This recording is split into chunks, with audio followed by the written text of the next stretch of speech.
అందరికీ నమస్కారం. Welcome to our channel. మన ఆంధ్రప్రదేశ్ రాష్ట్ర వ్యాప్తంగా ఎవరైతే మనకు తల్లులు ఉన్నారో వారందరికీ కూడా రాష్ట్ర ప్రభుత్వం కీలక ప్రకటన అయితే జారీ చేసింది. కొద్దిసేపటి క్రితమే విద్యాశాఖ మంత్రి నారా లోకేష్ గారు, సీఎం చంద్రబాబు నాయుడు గారు ఇద్దరు కూడా మనకు రాష్ట్ర వ్యాప్తంగా ఉన్నటువంటి తల్లుల ఖాతాల్లోకి తల్లికి వందనం పథకానికి సంబంధించినటువంటి డబ్బులను అయితే విడుదల చేయడం జరిగింది.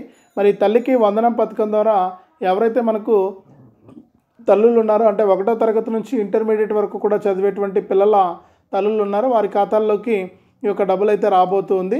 మరి ఏ రైతులకు డబ్బులు వస్తున్నాయి, డబ్బులు రావు, ఎవరికి డబ్బులు వేస్తారు, ఎవరికి డబ్బులు వేరు అని చెప్పేసి ప్రభుత్వం అయితే కీలక ప్రకటన జారీ చేసింది. మరి 3 పనులు చేసుకున్నటువంటి వారికి మాత్రమే ఈ తల్లికి వందనం పథకానికి సంబంధించిన డబ్బులు వస్తాయని చెప్పి ప్రభుత్వం అప్డేట్ అయితే తీసుకొచ్చింది. మరి ఆ వివరాలన్నీ కూడా మీకు ఇక్కడ కంప్లీట్గా నేను ఈ వీడియోలోకి అయితే వెళ్ళి పూర్తి సమాచారాన్ని అయితే అందజేస్తాను. దయచేసి ఈ వీడియో చూస్తున్న ప్రతి ఒక్కరు కూడా వీడియోను లైక్ చేయండి, తెలిసిన వాళ్ళందరికీ కూడా షేర్ చేయండి. ఇలాంటి అప్డేట్స్ అన్నీ కూడా మీరు మిస్ అవ్వకుండా మీ ఫోన్ ద్వారా తెలుసుకోవడానికి ఇప్పుడే మన ఛానల్ను సబ్స్క్రైబ్ చేసుకుని పక్కనే వచ్చే గంట పైన నొక్కి మళ్ళీ వచ్చే ఆల్ అనే గంట పైన నొక్కి ప్రతి అప్డేట్ను కూడా మీరు మిస్ అవ్వకుండా మీ ఫోన్ ద్వారా ఉచితంగా తెలుసుకోండి. మరి ఇక లేట్ చేయకుండా మనం వివరాల్లోకి అయితే వెళ్ళిపోదాం. మన ఆంధ్రప్రదేశ్ రాష్ట్ర వ్యాప్తంగా సీఎం చంద్రబాబు నాయుడు గారు ఎన్నికల మేనిఫెస్టోలో ఇచ్చినటువంటి హామీ ప్రకారం తల్లికి వందనం పథకానికి సంబంధించిన డబ్బులను అయితే విడుదల చేయడం అయితే జరిగింది. మరి తల్లికి వందనం పథకం ద్వారా 1వ తరగతి నుంచి ఇంటర్మీడియట్ వరకు కూడా చదివేటువంటి ప్రతి పిల్లాడికి కూడా మనకు యొక్క పథకానికి సంబంధించిన డబ్బులను అయితే విడుదల చేస్తూ కూడా ప్రభుత్వం ఆదేశాలు అయితే ఇచ్చింది. మరి తల్లికి వందనం పథకం ద్వారా ఎవరైతే తల్లులు ఎన్పిసిఐ లింకు, అలాగే హౌస్ హోల్డ్ మ్యాపింగు, అలాగే మనకు ఏదైతే మనకు హామీ ఇచ్చిందో దాని ప్రకారం ఈ యొక్క డబ్బుల విడుదలకు ప్రభుత్వం అయితే ఆమోదం తెలిపింది. ఇవి చేసుకున్న వారికి మాత్రమే house hold mapping, eKYC, house hold mapping, అలాగే ఎన్పిసిఐ లింకు ఇవన్నీ కూడా ఉన్నటువంటి వారికి మాత్రమే ప్రభుత్వం నుంచి ఈ యొక్క పథకానికి సంబంధించిన డబ్బుల విడుదలకు ఆమోదం అయితే తెలిపింది. మరి యొక్క పథకానికి సంబంధించిన డబ్బులు అయితే రాబోతూ ఉన్నాయి, అంటే జమ అవుతూ ఉన్నాయి.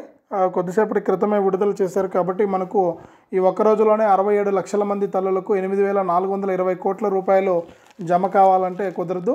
మరి కొంత సమయం పడుతుంది. వారం నుంచి 2 వారాల వరకు కూడా డబ్బులు జమ అవడం అవుతుంది. కాబట్టి ప్రతి ఒక్కరు కూడా ఈ విషయాన్ని దృష్టిలో పెట్టుకొని ఈ యొక్క పథకం ద్వారా మీరు లబ్ధి అయితే పొందండి. ఎప్పటికప్పుడు మీకు రాష్ట్ర ప్రభుత్వం అయితే ఈ విధంగా డబ్బుల విడుదలకు ఆమోదం అయితే తెలిపింది. ఖచ్చితంగా మీరు ఈ యొక్క పథకానికి సంబంధించిన డబ్బులను అయితే తీసుకోండి. ఒకవేళ మీకు ఏదైనా డౌట్ ఉంటే కూడా మీరు తప్పనిసరిగా అన్నీ కూడా గ్రామ వార్డు సచివాలయానికి వెళ్ళి తెలుసుకుని దాని ప్రకారం మీరు చెక్ చేసుకుంటే మీకు డబ్బులు అయితే వస్తాయి. కాబట్టి ప్రతి ఒక్కరు కూడా ఈ విషయాన్ని గుర్తుపెట్టుకొని ఈ యొక్క పథకాల ద్వారా మీరు లబ్ధి అయితే పొందండి. మరి ఇది తల్లికి వందనం పథకానికి సంబంధించి వచ్చినటువంటి అప్డేట్. చాలామంది తల్లులు ఈ యొక్క డబ్బులు ఎట్లా వేస్తున్నారు ఏంటి అనేది అడుగుతూ ఉన్నారు. మరి తప్పకుండా మనకు ప్రభుత్వం చాలా క్లారిటీగా చెప్పేసింది. మరి ఎక్కడ ఏంటి ఎట్లా డబ్బులు వేస్తున్నామని చెప్పేసి అర్హుల జాబితాలు ఇప్పటికే సిద్ధంగా ఉన్నాయి. కాబట్టి మనకు ఖచ్చితంగా మీరు ఈ విషయాన్ని తెలుసుకుని దాని ప్రకారం మీరు డబ్బులు అయితే తీసుకోండి. ప్రస్తుతానికి ప్రభుత్వం ఈ విషయాన్ని అయితే వెల్లడించింది. డబ్బులు కూడా జమ అవుతూ ఉన్నాయి. ఇదే అప్డేట్. వీడియోను లైక్ చేయండి, షేర్ చేయండి. మన ఛానల్ని ఇప్పుడే సబ్స్క్రైబ్ చేసుకుని పక్కనే వచ్చే గంట పైన నొక్కి మళ్ళీ వచ్చే ఆల్ అనే గంట పైన నొక్కడం మర్చిపోవద్దు. మరింత సమాచారాన్ని మీకోసం తీసుకొస్తూ ఉంటాను.